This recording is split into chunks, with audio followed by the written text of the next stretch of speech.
That's unthinkable to me. Did you have an opportunity in your lifetime to be a professional? Did you think about quitting? See, you don't quit it, and you don't quit in sports. You retire. You don't get to quit. It's not an option.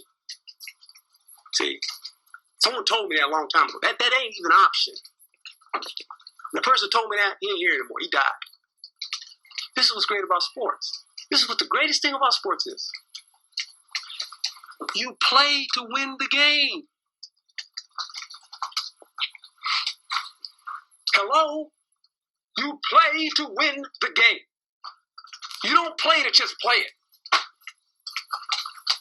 That's the great thing about sports. You play to win. And I don't care if you don't have any wins. You go play to win. When you start telling me it doesn't matter, then retire. Get out. Hey, what's up, everybody? Welcome to yet another episode of the Randall Handles Football Podcast. I am your host, Randall Tevis. So today we're going to be previewing the NFC North Division. That is the Green Bay Packers, the Minnesota Vikings, the Chicago Bears, and the Detroit Lions. Before we do get started, I just want to remind everybody, again, if you haven't already done so, please subscribe to my show. Please like my show. So that way you can follow along, see when it is that these videos do come out, okay? So if you like what you're hearing, please subscribe. Please show your boy some love, okay? So let's go ahead and get started. The reigning champions of the NFC North are the Green Bay Packers. And the Green Bay Packers are coming off of a terrific season in which they finished with 13 wins and 3 losses. They had a first-round bye going into the playoffs where they ultimately lost to the San Francisco 49ers. They ultimately lost to the San Francisco 49ers in the NFC Championship game. It really wasn't even a close game to begin with. That was the first time in quite a while that the Packers actually have made a somewhat of a deep playoff run. So I know there's a lot of hope. I know there's a lot of excitement surrounding this Green Bay Packers team heading into this 2020 season. In my personal opinion, I do not think the Packers did enough to stay relevant and to really make their team better this offseason. And as a matter of fact, I actually believe that they made their team even worse, at least on paper. Heading into that NFC Championship game against the San Francisco 49ers, their defense really got exposed and was absolutely gashed by the 49ers running game. I think Jimmy Garoppolo ended up only throwing about 8 passes that entire game, along with about 50 run plays, and they literally just could not stop the run game. So they really needed to improve on that side of the ball. And in my personal opinion, they didn't actually add anybody of value. And in fact, they actually lost a few linebackers, notably their middle linebacker, Blake Martinez, who led the team in tackles the past few seasons. He is no longer with the Green Bay Packers, and I think that's going to hurt them in the long run. If the main place that you needed to improve on was your run defense and overall your defense, well, the run defense, they still have 2 stud outside linebackers to rush the passer, and the Darius Smith and Preston Smith. So I think they're solid in that part in the passing game and rushing the passer, but they really needed to improve on their run stopping game, and I do not believe that they actually did that. Okay. Some of the other people that lost were Brian Bulaga. They're off their longtime offensive tackle. I believe it was on the strong side, on the right side of tackle he played, along with a disappointment in tight end Jimmy Graham. Jimmy Graham honestly has been a big disappointment for a lot of people ever since his days in New Orleans were ended. That was quite a while ago, but after the Saints, he went to the Seahawks, played a season with the Packers, and now he's even moved on to the Chicago Bears. So he was a big disappointment with the Packers, and so they have moved on for him. The one place that the Packers did improve on were their receiving corps. Obviously, they have stud wide receiver Devontae Adams, and they did add Devin Funchess from the Carolina Panthers this offseason. So I think he will be a really good actual number 2 option for Aaron Rodgers. But outside of him, they really didn't do much to add. And in fact, they actually ruffled a bunch of feathers in the first round of the draft. They selected quarterback Jordan Love in the first round. Jordan Love comes as a rookie quarterback with a lot of promise, a lot of upside. His junior season in college, he did really well. He played really well, had a great touchdown to interception ratio.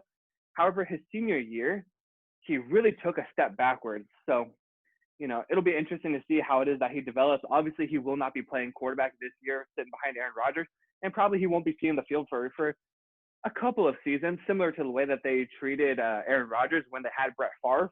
Okay, Aaron Rodgers sat for 3 years behind the legend Brett Favre. So I see the similar kind of thing playing out with Jordan Love. So we probably won't be able to see him outside of preseason for quite a while. Okay, so overall, I think the Packers offseason was not good. They should have done a lot more in their win now mentality with Aaron Rodgers. I think Aaron Rodgers is 37 years old. So they should have done a lot more to improve their team around him so that they could really push for the championship. Again, like I said, they were 13-3 last season. They were right on the cusp of making it to the Super Bowl, but ultimately ran into our 49ers. And, I think that they should have tried to add more talent around Rodgers instead of, having these subtractions. They should have done more to make the team better. And ultimately, I do not think that they actually did that. So without further ado, let's actually take a look at their upcoming schedule. Okay, so here is their schedule. Their season kicks off week 1 against the Minnesota Vikings, traveling to Minnesota to take on Kirk Cousins. I believe they lose this first game of the season, their season opener against their rival Vikings, but end up losing that game before coming home to play the Detroit Lions in week 2. They will ultimately win this game in week 2 against the Lions and improve their record to 1 win and 1 loss before traveling to New Orleans, a tough game on Sunday Night Football in New Orleans against Drew Brees. By the way, a lot of scrutiny happening around New Orleans with Drew Brees right now. But anyways, that's not the point of this show today. Week 3, they do travel to New Orleans to play the Saints. They will lose this game. Week 4, they host the Atlanta Falcons on Monday Night Football, where they lose this game as well. Okay, so heading into the bye week, I have the Green Bay Packers at a record of 1 win and 3 losses. Coming out of their bye week, they have a bunch of tough games. The first one is they travel to Tampa Bay to play the Buccaneers, Tom Brady and the Buccaneers. I do see them winning this game against the Tampa Bay Buccaneers to improve their record to 2 wins and 3 losses. Before the next week, traveling to Houston to take on the Texans, where they will lose this game and drop their record to 2 wins and 4 losses.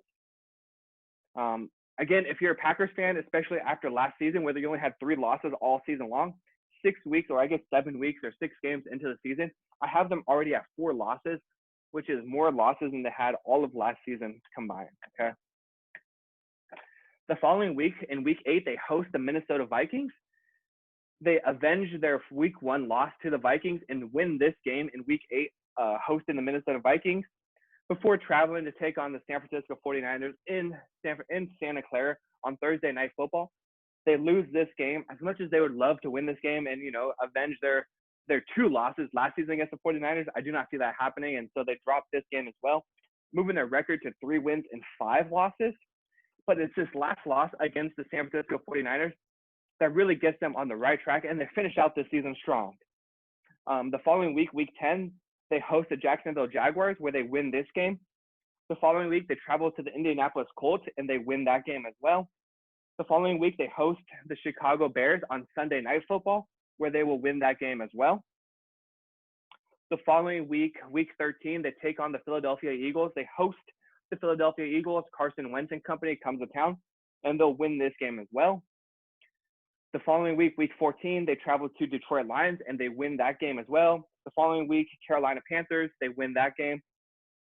And in week 16, they host the Tennessee Titans, their last home game of the season. It's going to be frigid and freezing and a good chance of snow that late into December, into the winter. They'll win that game as well, although that game probably does favor the Tennessee Titans if it is a snowy game and it's cold as all you know what. Obviously, they have bruiser Derrick Henry, but I think that the Packers will win that game as well. So through 16 weeks, I have them at a record of 10 wins and 5 losses, where they will pretty much have a playoff spot locked up at this point. Again, this is assuming that they go on a nice run where they win 7 straight games, again, starting with the Jacksonville Jaguars and ending with the Tennessee Titans. They win all of those games to secure their playoff spot before ultimately losing to the Chicago Bears in Week 17 at Soldier Field. Okay, so I have the Green Bay Packers finishing with a record of 10 wins and 6 losses. So a solid season for the Green Bay Packers. It's definitely a step back from where they were last season, but still nothing to be too disappointed with if you're a Packers fan. The team that finished second in their division last season, the Minnesota Vikings. I think the Vikings had a decent offseason. Their offseason was highlighted by the departure of Stephon Diggs, their Pro Bowl wide receiver. From reports, I believe that Stephon Diggs was unhappy being with Minnesota. He wanted a much bigger role, and he was really vocal about his displeasure with the team. So ultimately, the Minnesota Vikings did trade Stephon Diggs to the Buffalo Bills for a first-round pick. They turned that first-round pick into wide receiver Justin Jefferson out of LSU. Justin Jefferson is a little bit of an undersized wide receiver. I believe he's going to play the slot in Minnesota, but I think he's a terrific pickup. This was a loaded and deep wide receiver class in the draft, so I think they did well in picking up a wide receiver to replace Stephon Diggs. Of course, they still have Adam Thielen, who's a terrific wide receiver as their number 1 option. So to have 2, Pro Bowl wide receivers, it doesn't make too much sense, especially when you want to be a run first team. So that's why I say, it wasn't the worst thing to trade away Stephon Diggs. It probably made a little bit more sense. You didn't want to pay him. So, I'm not upset with their move to trade Stephon Diggs. I think it was a win-win situation. The Bills benefited from the trade and the Vikings benefited. So it's pretty much a wash. Where I do have a problem with what the Vikings did this offseason is really start to break up their dominant defensive line. Gone are their defensive end, Everson Griffin, and interior defensive lineman, Linval Joseph. So like I said, over the past few seasons, the Minnesota Vikings have really had a dominating defensive line that has really, owned the trenches and has really made life hard for opposing quarterbacks.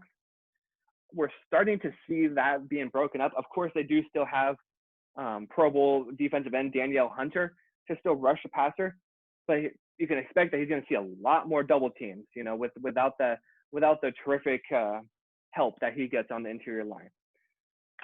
So all that to say, the Vikings, like I said, they did pick up wide receiver Justin Jefferson in the first round. They did draft cornerback Jeff Gladney in the first round, and they drafted offensive tackle Ezra Cleveland in the second round of the NFL draft. So they got younger. Do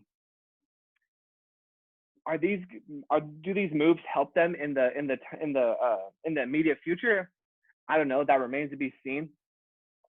I think they just aim to get younger and get rid of some of these players that were getting a little bit older and were a little bit more pricey. So overall, I think the Vikings had a decent offseason. Not great, not terrible. It's just somewhere in the middle. Okay. So let's look at their upcoming schedule as well for the Minnesota Vikings. So as I just said, the Vikings start out their season hosting the Green Bay Packers in Minnesota. They'll ultimately win this game in the Dome, start their season out 1-0. Great way to start. Week 2, they travel to Indianapolis to take on the newly acquired Phillip Rivers in the Indianapolis Colts. They win this game as well. Week 3, they host the Tennessee Titans, and they win this game as well. So I have the Vikings through 3 weeks of the season. I have them sitting at 3 wins and 0 losses. Again, if you're a Vikings fan, you're thrilled with this start. I don't think it's the hardest schedule to begin with, but they're taking advantage of the easy schedule that they're given, and they're off to a great fast start. So this is right where you want to be if you're a Vikings fan. Week 4, they travel to Houston to take on the Texans, Deshaun Watson and the Texans, and they lose this game to get their first loss of the season. The following week, they travel to the Pacific Northwest to take on the Seattle Seahawks, Russell Wilson and company. This is on Sunday Night Football, and they're going to lose this game as well. Okay, Russell Wilson just doesn't lose at home in primetime. I think he has some ridiculous record. I really don't know if he even has a single loss. So it's not going to start here, okay? So the Vikings get a loss in Seattle. They move to 3 wins and 2 losses. Week 6, they host Matt Ryan and the Atlanta Falcons, and they win this game. Heading into the bye week, I have the Vikings at a record of 4 wins and 2 losses at the top of their division, sitting pretty, okay? It's from here that their schedule gets a little bit lopsided, and it doesn't go so nicely from here. So after the bye week, in week 8, they travel to Lambeau Field to take on the Green Bay Packers, and they lose this game, dropping them to 4 wins and 3 losses. The following week, week 9, they host the Detroit Lions, and they win this game, moving to 5 wins and 3 losses. The following week, they travel to Soldier Field to take on the Chicago Bears on Monday Night Football. I don't know who the quarterback of the Chicago Bears will be at that point. Obviously, they have incumbent quarterback Mitchell Trubisky, which we'll talk about here very shortly. They have incumbent quarterback Mitchell Trubisky, and they have their prize pickup in this past offseason, and Nick Foles, who is a Super Bowl winner, and he was a beloved quarterback in Philadelphia. So I don't know who's going to be the starting quarterback in this. However, I don't think it really matters. At this point, whether it's Trubisky or it's Foles, when they do take on the Bears in week 10, they will lose this game and have their record move to 5 wins and 4 losses. The following week, week 11, they host the Dallas Cowboys, and they win this game. The following week, they host the Carolina Panthers and drop that game to move to 6 wins and 5 losses. And the following week, they host the Jacksonville Jaguars, and they win that game as well, moving to 7 wins and 5 losses. So at this point, they have the exact same record as the Green Bay Packers. They started out 3-0. However, at this point, they have 7 wins and 5 losses. So that means after that 3-0 start, they have 4 wins and 5 losses.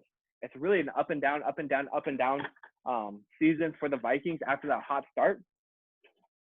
The following week, they travel to Tampa Bay to take on Tom Brady and the Buccaneers, and they drop this game as well, moving to 7 wins and 6 losses.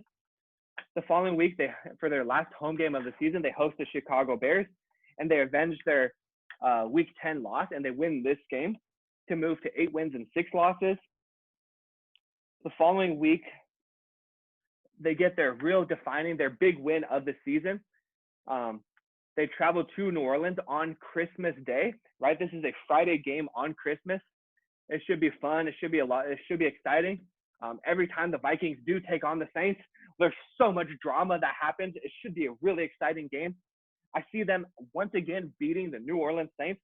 For some reason, they just have their number. They can continuously beat the Saints.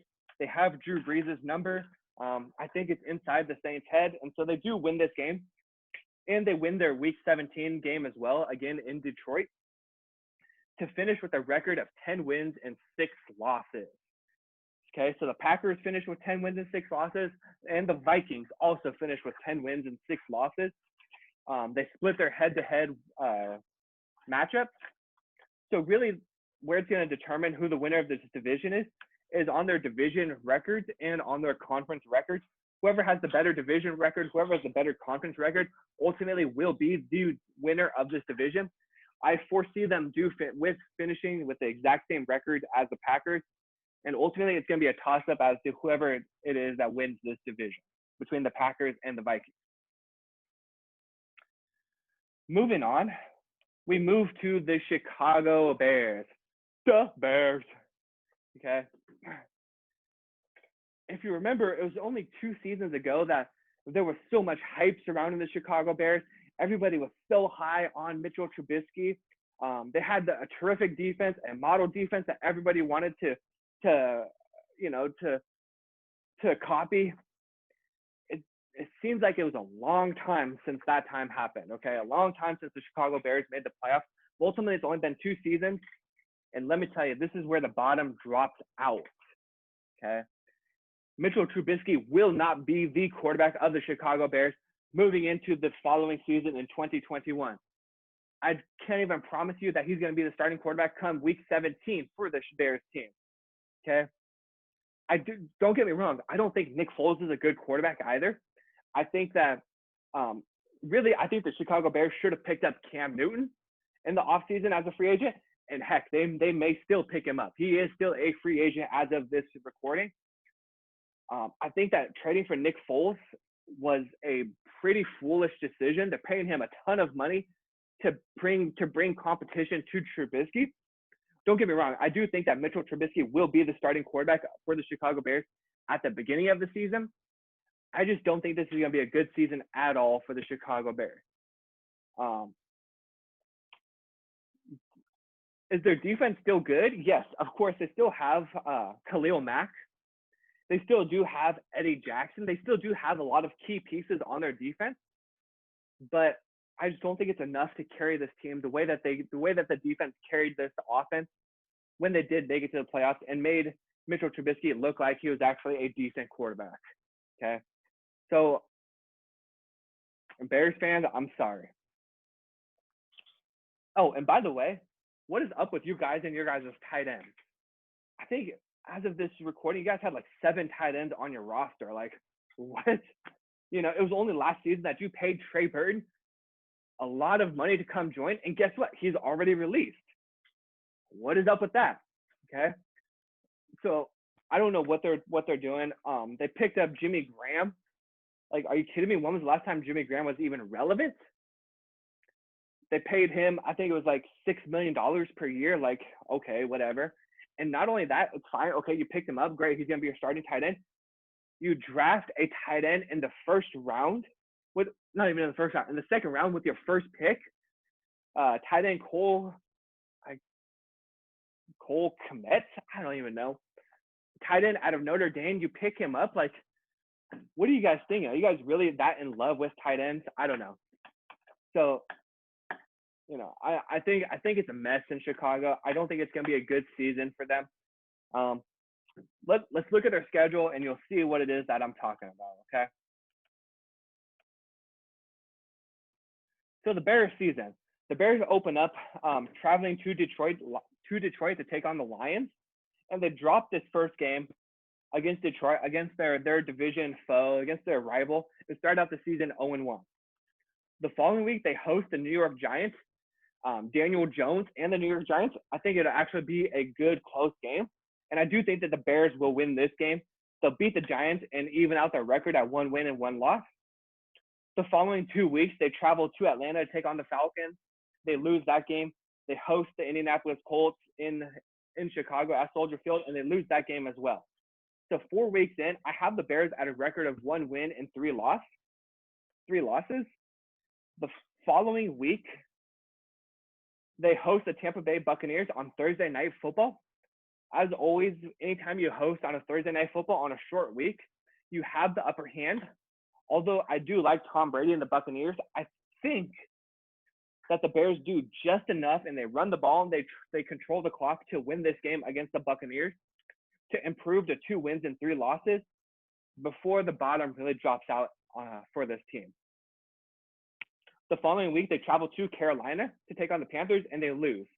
The week after that, in week, in week 7, they travel to Los Angeles to take on the Rams and they lose that game. The following week, they host the Drew Brees and the New Orleans Saints. They lose that game. The following week, they travel to Tennessee to take on Titans and they lose that game as well. So 9 weeks into the season, I have them sitting at a record of 2 wins and 7 losses. 2-7.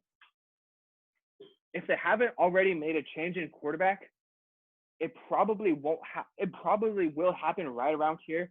Again, they have 1 more game before their bye week. I think there's a lot of grumbling, at least at this point, about what to do with Trubisky. Do you bench him? Do you bring in Foles? Yada, yada, yada. What's going to happen? I think that they make the change going into the bye week and not quite at this week. And with all that talking going on, they actually do beat the Minnesota Vikings on Monday Night Football in Soldier Field right before their bye week.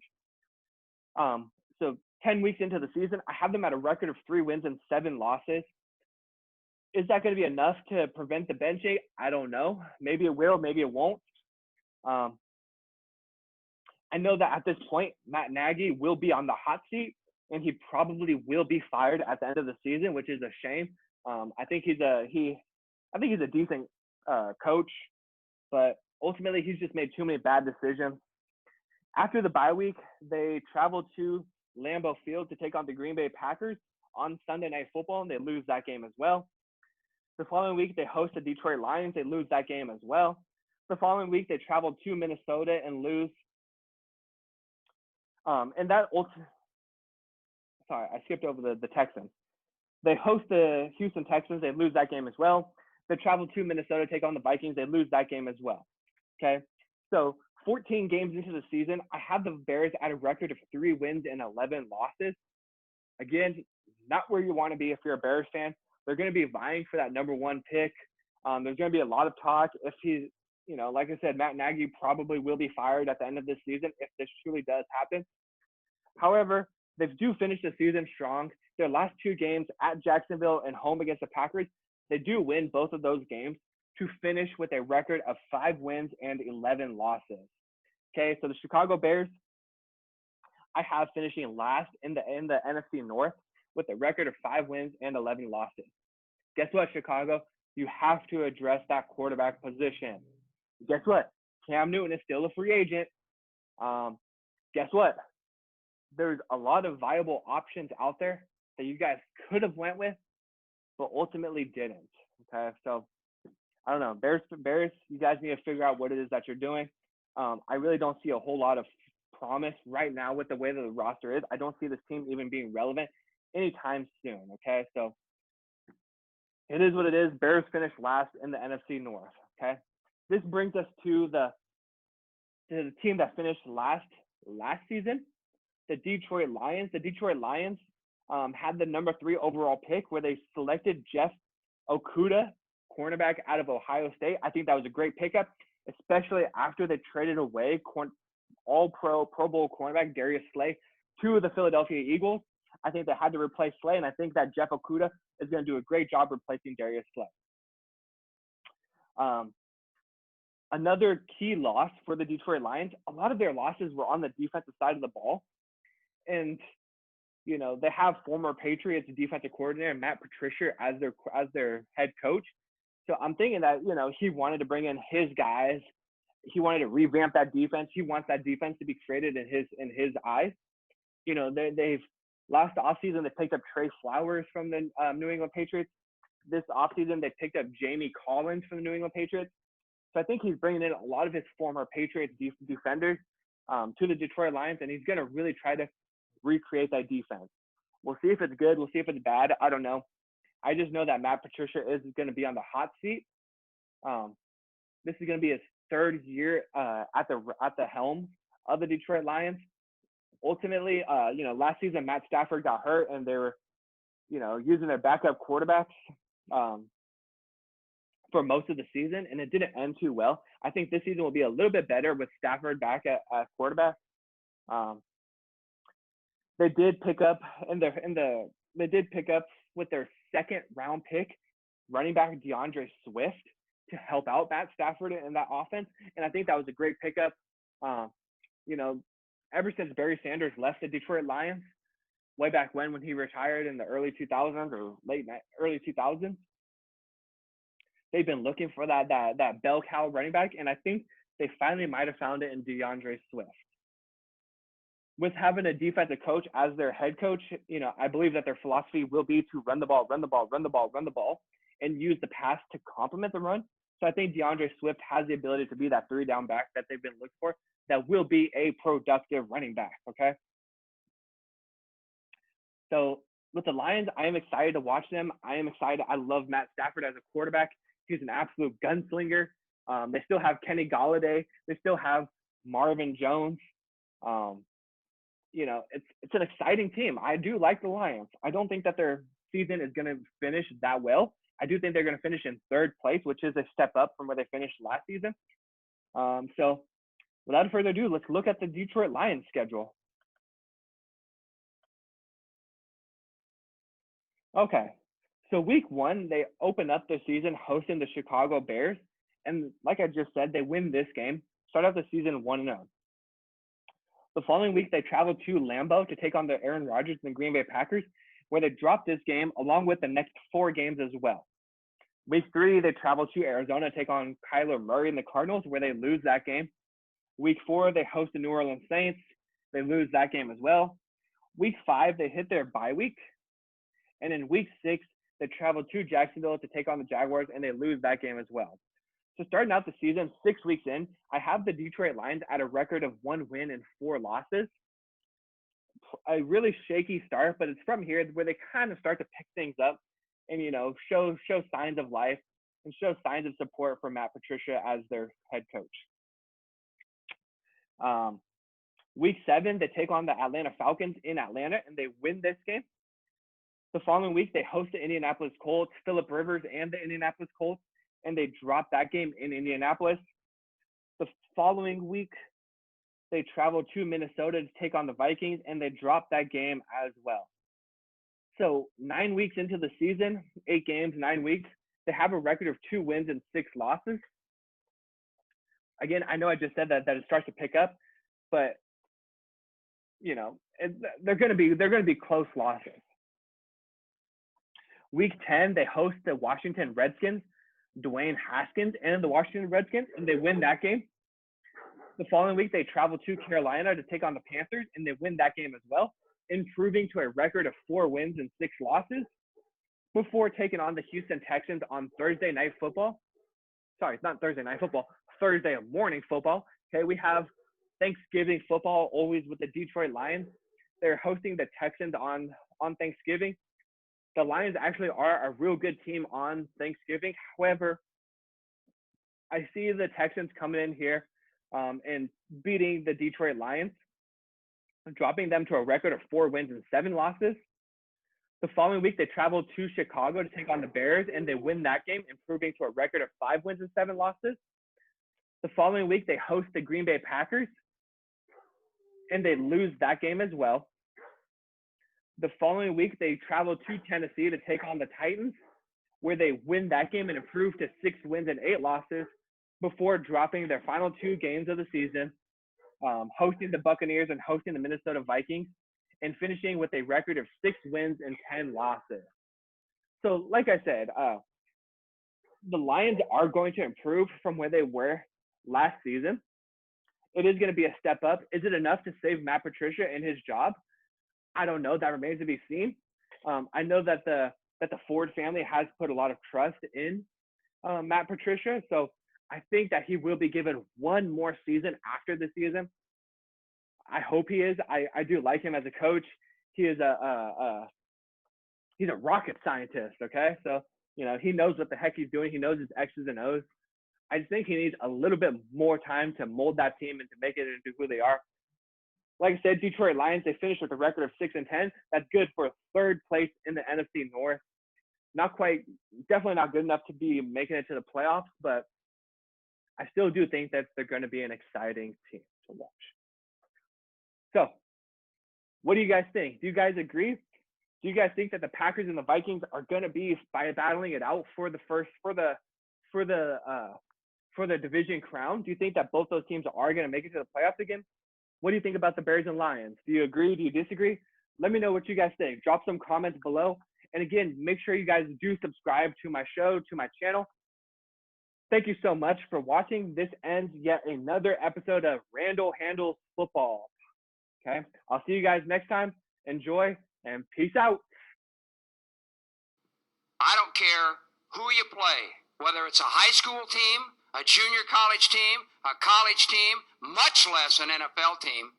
When you turn the ball over 5 times, 4 interceptions, 1 for a touchdown, 3 others in field position to set up touchdowns, you ain't gonna beat anybody I just talked about. Anybody. All right? And that was a disgraceful performance, in my opinion. We threw that game. We gave it away by doing that. We gave them the friggin' game. In my opinion, that sucked. What's that?